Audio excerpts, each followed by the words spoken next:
Thank you, Bente. So we're going to broaden it out into a discussion. Chairs are going to be put onto the stage. All our speakers will rejoin us.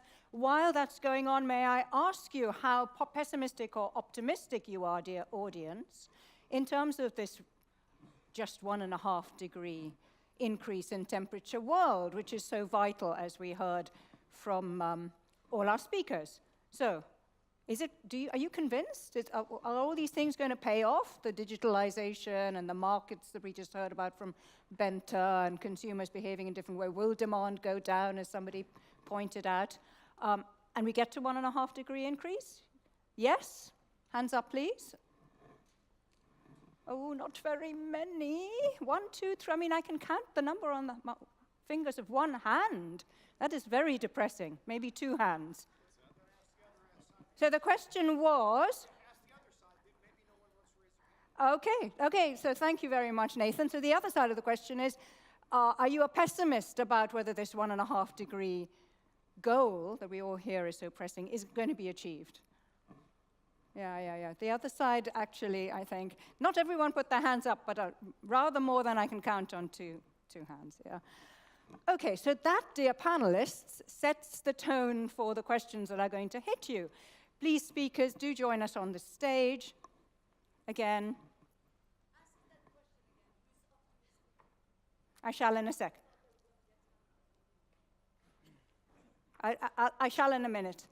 And while you take your seats, let me introduce you to a 6th panelist who didn't speak earlier, but we're delighted can join us, which is Dr. Kurosawa, who's coming from Japan and represents the international, let me get your name absolutely right, Institute of Applied Energy.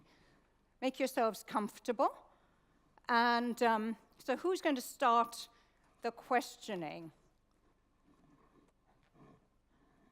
Our expert panel, come on, get us going. This is Frida Wollenbruer, who is from NTNU, yes? Please, Frida.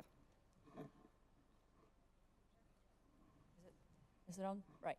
So, well, first of all, thank you for very nice talks. I've really enjoyed this session. This was an aspect of the Energy Transition Conference that I missed a bit last year, so I'm really happy that we see much more of the human aspect coming in. And one thing that kind of pops to mind when I listen to all your talks, there's a lot of digitalization, which I think is going to be important. And a lot of things, we're going to have to change around a lot of things. People are generally creatures of habit. We don't like change all that much. Kids are generally a lot better at this than adults are.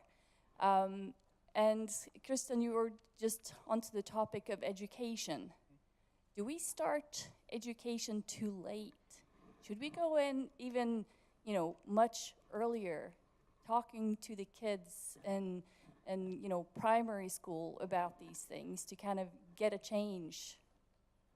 Well, Christian Kluckner. Yes. Can you hear me? Is my microphone? Yes, now it's on. So actually we are doing that. So I have a son who is 9 years old, and he keeps talking about climate change and things all the time. So we do that, and they know, and they are engaged and as inconsistent as we grown-ups are in many ways. But I think there is something happening there which is important, that we mobilize this generation, and it's happening, and you can see the response to that now. But I would like to add also one thing, because that also comes up in my discussions with my son, when he says things to me like, I'm actually afraid to become 30, because by then the earth will not be inhabitable. So there is something to how we communicate about issues as climate change, and I think I'm an optimist. I'm not necessarily a technology optimist, but I'm an optimist on behalf of humanity, what we can achieve, and that actually societies can change quickly. And we have seen that in the digitalization. The internet is 30 years old only, and like 15 years ago, nobody hardly ever used it before. Now it's everywhere. We can do that. And I think we need to get it down to children, but we also need to make sure that we have this perspective of what can we do. Charlie Wilson, you seem to be suggesting in your presentation that digitalization will save us from ourselves. I wouldn't want to convey that simpler message. I mean, the scenario that I described was very, very strongly normative.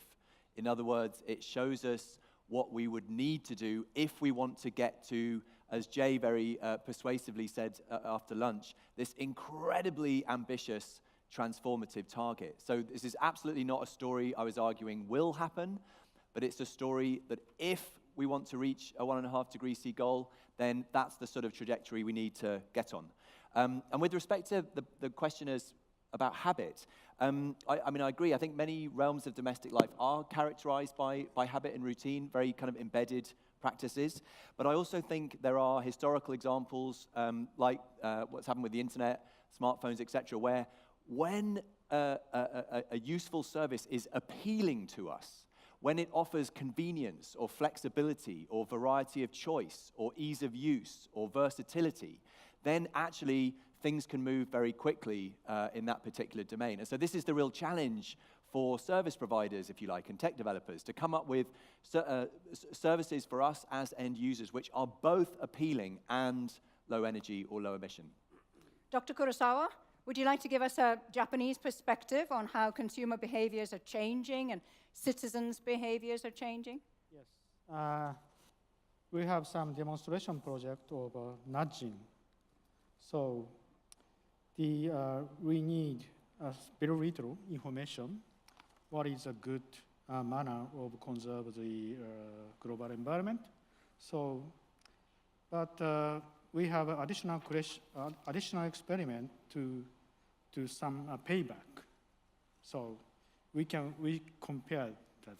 So the direct benefit and indirect benefit. So that people reaction is completely different. So it depends on the income, and it depends on the demand itself. So it is it's suggestive. If I conclude nudging is silver bullet, so it is not. So it is effective to the targeted consumer or targeted citizen in a definition.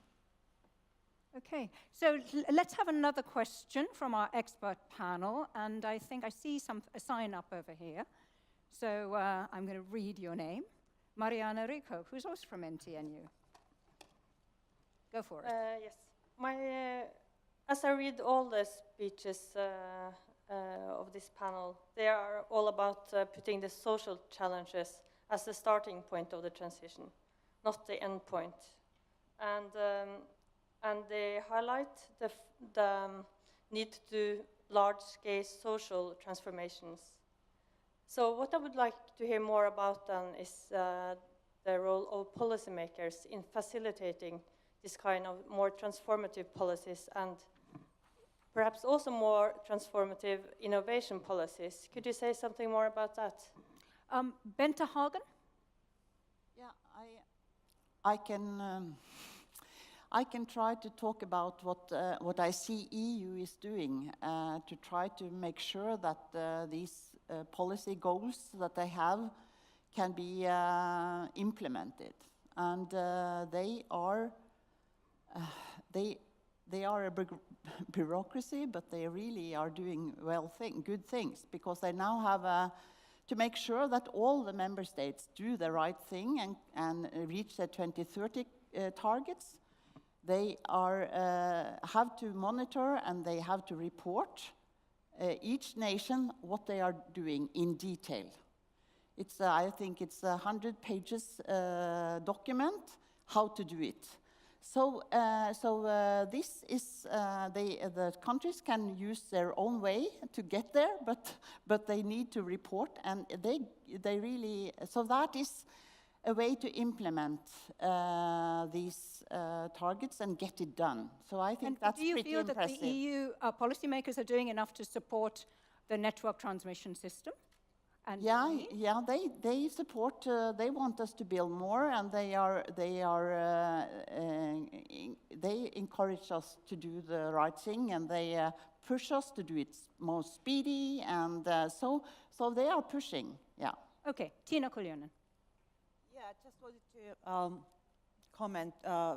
I'm now referring, for example, the EU-level policy making. So what is really happening there, that there are a lot of these policy impact analyses, and we have been also communicating with the DG Energy and DG Climate, and they are saying honestly that we are still doing the traditional way of analyzing the policy impacts.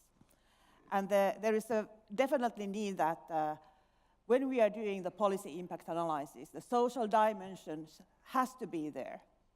But that doesn't exist yet. We are working with Christian together. I remember the first meetings.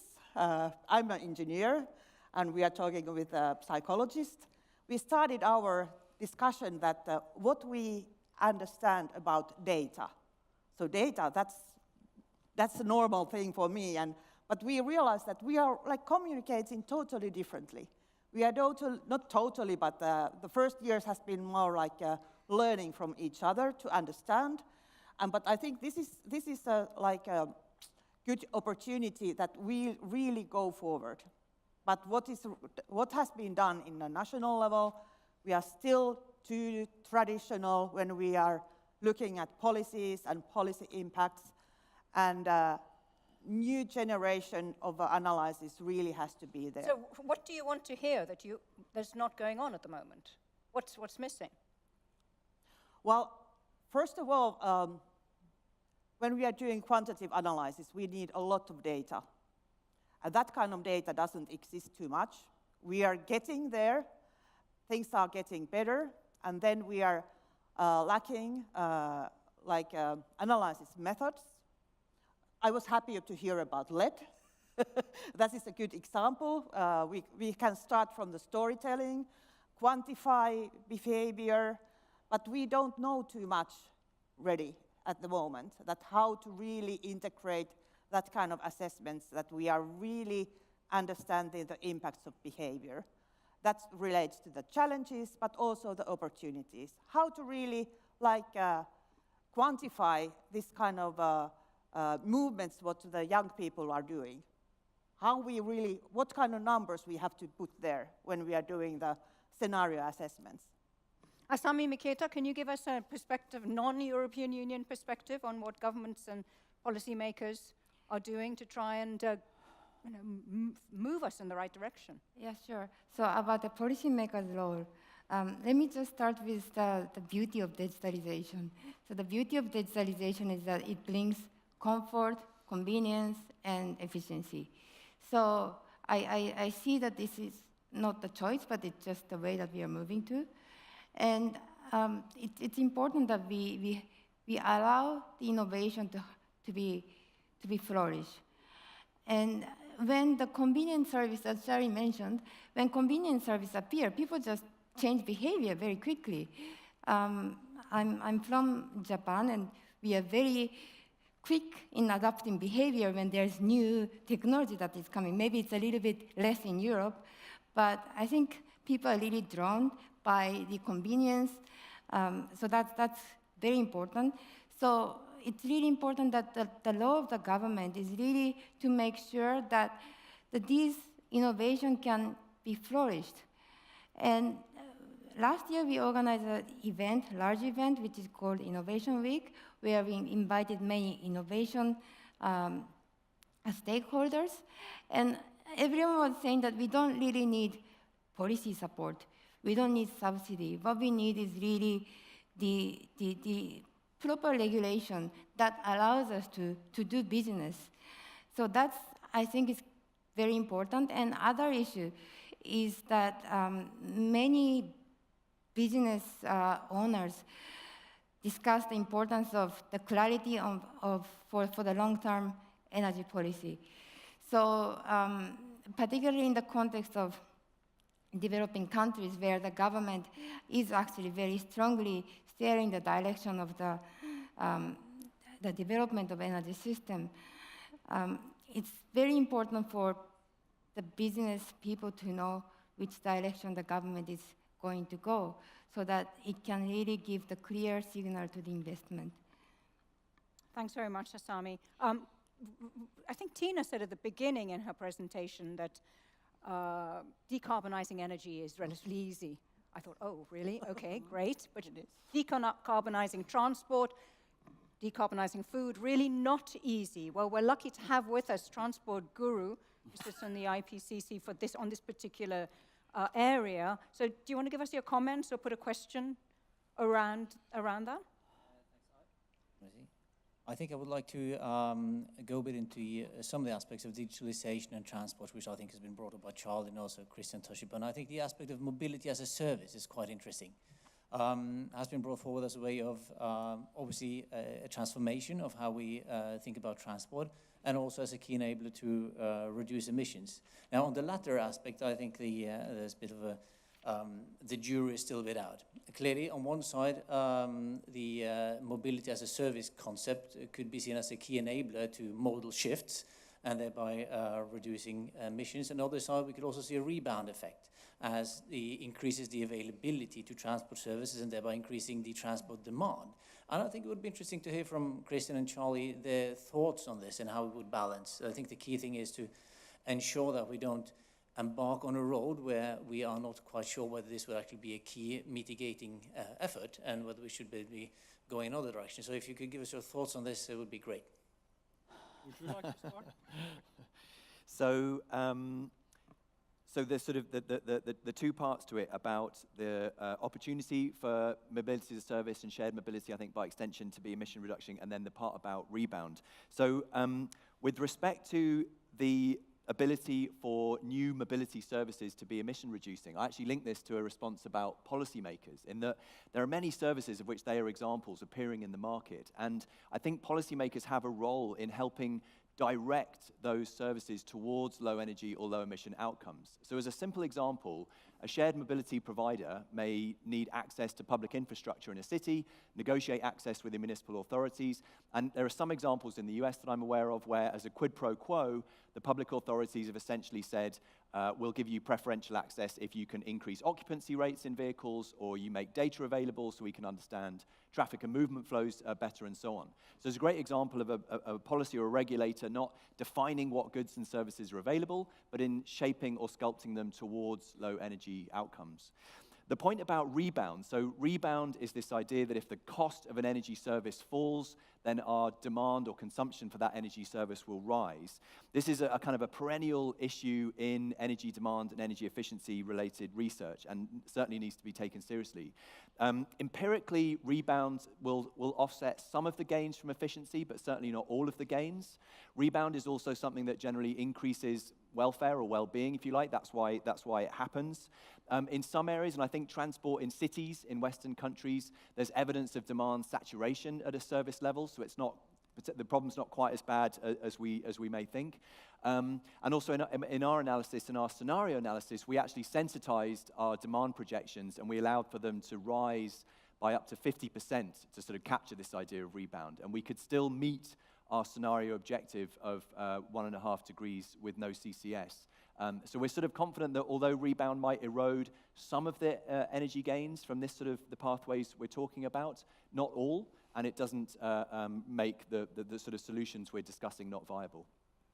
Yes, I would like to complement this by saying that if you think about mobility as a service, that's been around for quite some time, this idea, but what it ignores is the other functions of individual mobility that we find empirically. So it's not only about getting from A to B as quickly and as cheaply as possible, but driving a car has other functions for people. And as long as, like expressing who they are, like getting the enjoyment from driving, in Norway, you can actually have some enjoyment of driving, not in a traffic jam all the time, and other things like that. So as long as we cannot cover for that by the mobility as a service concept, we will not really break out of that. And there are indeed some empirical findings that say that such services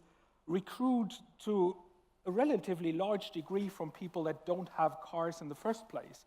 So if you are offering such a service in a big city, you eat from public transportation, you eat from bicycling, and that has, of course, negative impacts that you don't want. So we need to carefully think through that. That being said, there is a great potential, and there is a shift in mentality that we see that these other functions of motorized mobility are on the decline in many. Should we try and get a sense from the room as to whether there is a generational shift going on?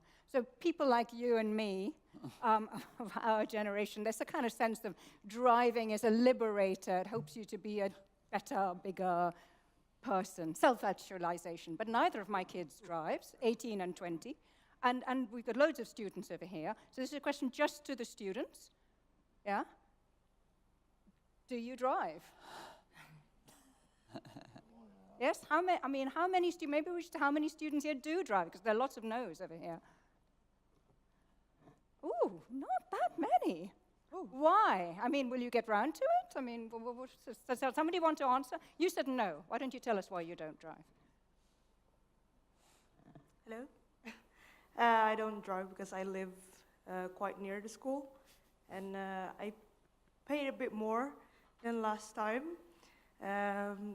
but it's kind of worth it, I guess, because I get some, well, fresh air. You get to walk instead. Yeah, even though sometimes it's too cold. But somebody else wants to say, is there a shift going on? Are we going to just look at mobility as a service? It's just a functional thing. Are we car ownership finished? Is the German economy going to nosedive? Here we go. Tell us who you are. Hello, my name is Casper Thorvaldsen. I'm a PhD student at NTNU. Basically, I don't drive because I live 2 minutes from my workplace, so that makes it pretty convenient. But also, why should I have a car when I'm in a city with a good public transport and all that? But I actually want to mention something that I came from a rural area where basically the closest shop was 20 kilometers. When I was 16, I bought my first car because it was a necessity then. When I was 18, I got my driver's license, I could finally use it. But yeah, that shows a little bit the necessity when you're living out in a village, sort of. But now a little bit, what I also want to say is that also how the politics are making it so that they are also focusing in the villages that we should not drive anymore because we are polluting the environment. But for us, from back there, we need a car because that is our only way of transport. And I know a lot of people who are getting electrical cars, but the politics in those areas don't see the difference between an electric car and a diesel car. So yeah, that was basically just a little bit what I wanted to say. Thank you. And you gave us a nice picture that obviously there is a tension between great services in cities and pretty terrible services if you live in a village. So how important is it then, just as a sector which has been stubbornly pitiful at dealing with carbon emissions, which is road transport? That's right, isn't it, Anders? The record has been terrible. Carbon, I think, emissions from road transport have gone up, whereas other areas have gone down. Hmm? Yes, but we are indeed seeing a shift towards electric mobility, in particular in Norway. But if you look at the total vehicle fleet, we're only at a few percent still. So there's still a long way to go, but the technology is coming along. So how optimistic are we all, panel, expert panel, the room, that this is going to, if we tackle road transport, if we manage to sort this out, we'll get to 1.5 degrees? Sorry, question. Go for it. Yes. Yeah, I think it's easy to decarbonize electrical sector. So so that's one thing. But I think I was very optimistic when I heard Charlie, because somebody really talked seriously about energy efficiency and how to use less. And that's not been talked so much about. It's not sexy enough for males, I don't know, but at least it's not talked because you cannot build big things, you know, because you reduce. So I think it was great to listen to you. And I think EU also have a energy efficiency target with 40%. And I think this is a very, and I also think the young people that now goes out in the streets will also take in another way of living, like driving less and buying less furniture and do different things from us. So and then you can also save 30% of the carbon emission if you eat all the food you produce. So if you add these together, you get 70% reduction. Not much vegan food out there, by the way, guys. Please, Tina. Yeah, we have the technologies for moving, yes, but I guess that the big issue that we have to cut all kind of consumption, not like energy, but consumption of goods. If you think about, for example, the shopping, you are going to the internet, you are buying some new dress, and then you try it at home, and then you send it back. So this is happening. So this is like a never-ending story that if we are getting more welfare, of course, globally as well, we are consuming more and more and more. So that's the tricky thing. So how we are really able to cut the consumption, not only energy, but all kind of industrial consumables and so on. Move more to the services, and that's kind of also like moving towards more to the 1.5 mitigation scenario. Christina is a student journalist and has a question for us. Asami, you mentioned that flexibility is key. But how do you guys believe that how can we encourage end users like us to become more energy flexible? Do we need economic incentives, do you think? Yes. For example, like, as I said, electrification of end-use sector is very important, but it has to be done in a smart way. Otherwise, it might cost a lot of money for the infrastructure. So the smart way can be somehow provided by the better regulation. For example, having proper price signal to control the charging timing. That alone can have a significant impact. And there are a lot of other examples like this that incentivize the better way or the smarter way of using flexibility. So, and again, the key is that there are a lot of ideas and there's a lot of innovations, but these ideas and innovations have to be implemented. And there are some government regulations that does not allow that to happen. So it's very important that this kind of open dialogue and also with the government to hear from a large number of stakeholders to really reflect that kind of feedback into their policy-making process. Bente Hagen? Just the prices will be very volatile in the future if we do the right thing with them, not have politicians, shave them or something. But when we have 60–70% of renewables in the system, the prices will be volatile. It will be 5 minutes prices, 15 minutes prices, and the house and the end consumer have to play with this. They will not do it. It's sensors and digitalization that will play with the market, and we have the setup. But we don't have the volatile prices yet, especially not in the Nordic because we have so much hydro. But it will be in the future, and that's why we are preparing with the infrastructure, with the L-hub and all these things to make sure that we have it when it comes. Christian?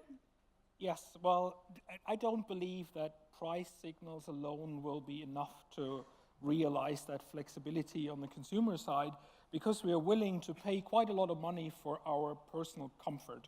So it means that as long as this flexibility means I need to do something, I doubt it will happen. What it will happen, maybe, if we can automatize it, if we can leave that to a system that steers, okay, now we have a lower energy price because there is electricity available in the net, and then the appliances are steered. But this depends a lot on trusting that entity that does the steering.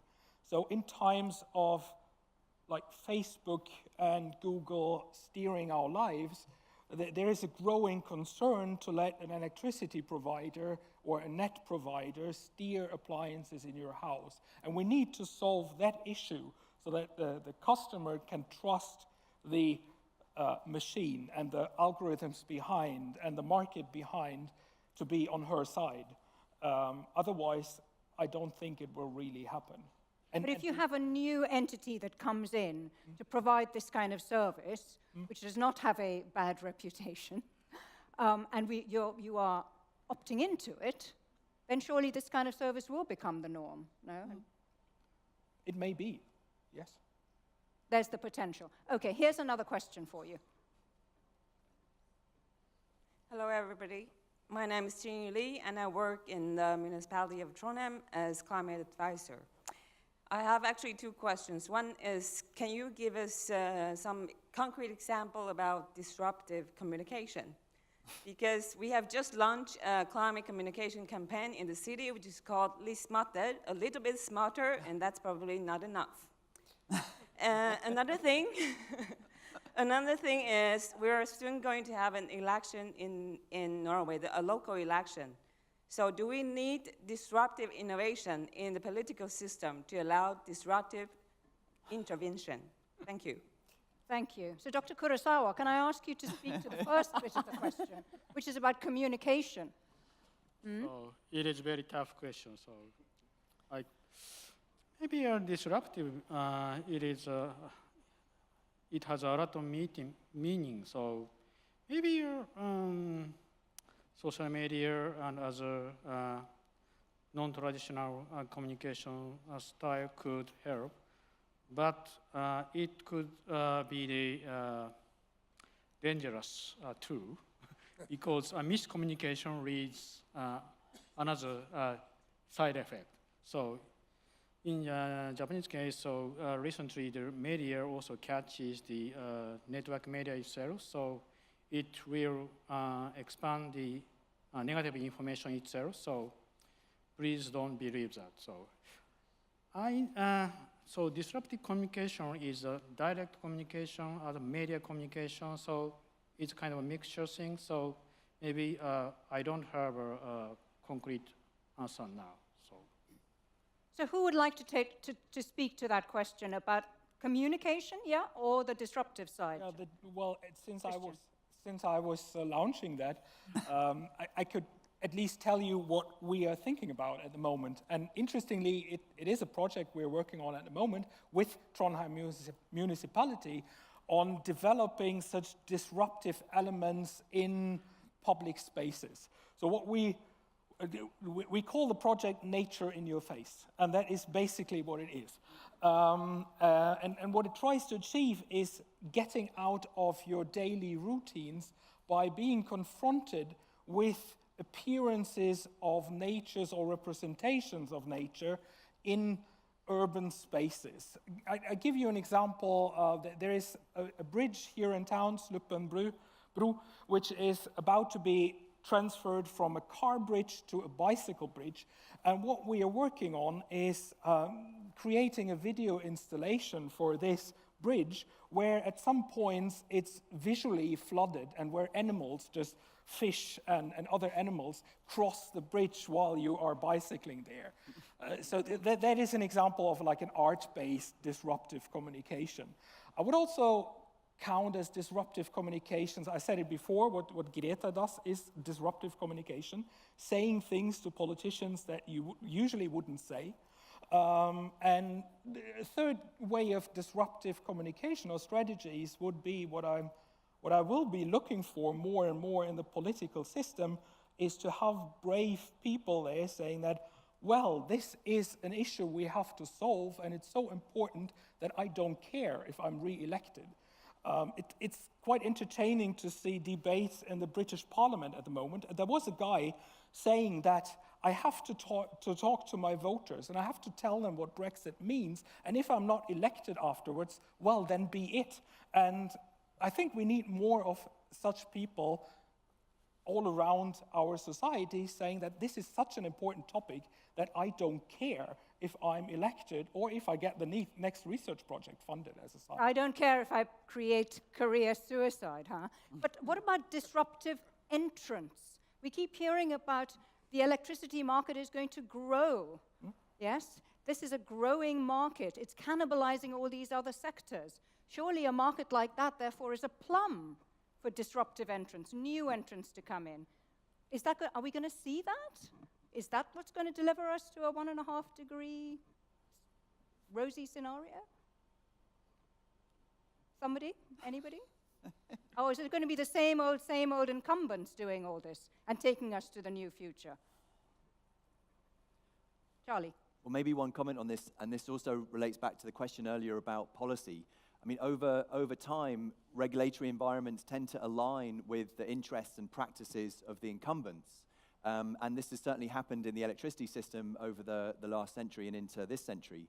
And so one important role for policymakers, in particular regulators, is to ensure that there's an open space for more disruptive innovators to participate in established regulated markets. And there's ways of doing this without necessarily kind of, threatening the stability of the whole market. And alongside that, incumbents can represent also very powerful interests for inertia and stability because they benefit from the system as is, almost by definition. And so another important role for policy and regulation to ensure the potential for disruptive entrants is realized is to help incumbents kind of manage the process away from that high carbon incumbency towards more low carbon outcomes. Another critical role for policy and regulation. Another question from a very patient, a member of the audience. My name is Tinus. I study renewable energy here in Trondheim. I would like to introduce my question first by conducting a small experiment. If everyone could just raise their hands, including the panel, all of you that use any form of social media, either today or yesterday, you can lower your hands. That includes Snapchat, Instagram, Twitter, and so on. So I would say probably about 99%, even some of you old people. Thank you. Yet, you have totally failed to address the importance of social media in changing the behavior of individuals and culture and ultimately also lawmakers. I believe they can have, social media could have a big impact as a tool to influence and create a sustainable future. Christian Klöckner, your comment. Well, I have a comment on that. It's maybe not the comment you like, because I think we need to stop doing politics based on comment sections in papers and on bubbles that Facebook creates for us, because it pushes us into believing that this is the majority of people speaking, and it's clearly not. So that being said, it shows the power that social media have. So we can use them to a certain degree, but I would actually at the moment be tempted to say we should use them less and more have and more have other forms of engaging in policy making than through comments and through social media. But that might be my personal skepticism. So, we started off the afternoon with Helena Muri saying that 0.5 degree really matters. It really, really matters. So how are we going to get there? Are you more or less a technology expert? I should say that, rephrase that. Are you more or less a technology optimist? Or do you think that we would change sufficiently, consume less, be smarter, et cetera, the kind of scenario, one of many scenarios that Charlie said was possible? Can I ask each of you very briefly? Can we canter around the panel? Mm-hmm. Yes, Tina? Will technology take us there? Yeah, of course. I'm coming from the technological side, and I see daily at VTT huge amount of disruptive innovations which are there to be taken. But of course, it's about then behavior. Do we accept them? As an She's example, saying yes and yes. yes and yes. We have the technological options, but then we need the citizens to use them. For example, food. Do you want to eat insects? Or do you want to eat these proteins made from air? Or do you want your beef? So that's the tricky question. Then we, of course, go to the costs. Asami Miketa. Yeah. So I believe in technology, but technology alone is not enough. So there are technologies available, we all know this. It's just that they need to be implemented. And maybe because I just come from this Japan, which is considered to be the highest technology innovative country. And we have in Japan, we have we are number 6 in terms of patent production in renewable energy, yet in terms of the implementation of renewable energy, we are very much behind. And to me, the reason is that there's not enough attention paid to the soft side of social innovation. And I think that's really the key, and the way that government thinks that they can control everything is a little bit old-fashioned mode. So if there's a winner in this transition, it should be the country where they see this renewable as opportunity to modernize their economy rather than take that as a threat. So that's how I see it. Charlie Wilson? Are we going to get to that scenario, one of many? Well, can I answer the question you first? said it's normative, right? So now I want to ask you, Charlie, do you believe we're going to get there, which means massive behavior change? The particular scenario I described as being something we should do if we want to get to this defined end goal. And we could do, I presume you're saying. Analytically, we could do it. It is immensely challenging. But the question you posed around technology, technology does not exist or is not meaningful outside the context in which it's used, the social context in which it's used. And behavior and choices and so forth aren't meaningful, at least for emissions, outside the material context in which they play out. So the answer has to lie in the relationships between innovation on a technological level, on a social and behavioral level, and on an institutional business model and organizational level. And it's those combinatorial possibilities which are most exciting and most transformative. Bente Hagen. We have to do it, so we must do it, and we can do it. And disruption technology is the key, but we need states to be pilots, like Norway has been sort of a pilot on electrical cars. Germany has been pushed in a lot of money on solar and wind. So we need countries to take different roles, and then we see the pilots, and then we can adopt others. Others can adopt. So I think the pilot way is a good way. So we have to do it, but do you think we will? Yeah, I think so. Good. Snappy answer. Dr. Kurosawa. Yes. Maybe we have to think about the fate of CO2 in the long run. So in the morning, there's a lot of talk about the CCS, storage. But we have another option of utilization as a raw material of a carbon-based product, like a carbonate or chemical and fuels and carbon materials in the long run. So it could be the one technological option. Okay, so he's a technology optimist, I think. So we're going to give Christian Kluckner the final word then, our psychologist. What do you reckon? Well, I believe in the ability of societies to adapt, and that means having this technology, people, policy system to adapt. And I have to believe that we can do this because the alternative is so ugly. Are we all believers? That is the question. Let's say a big thank you to our panelists.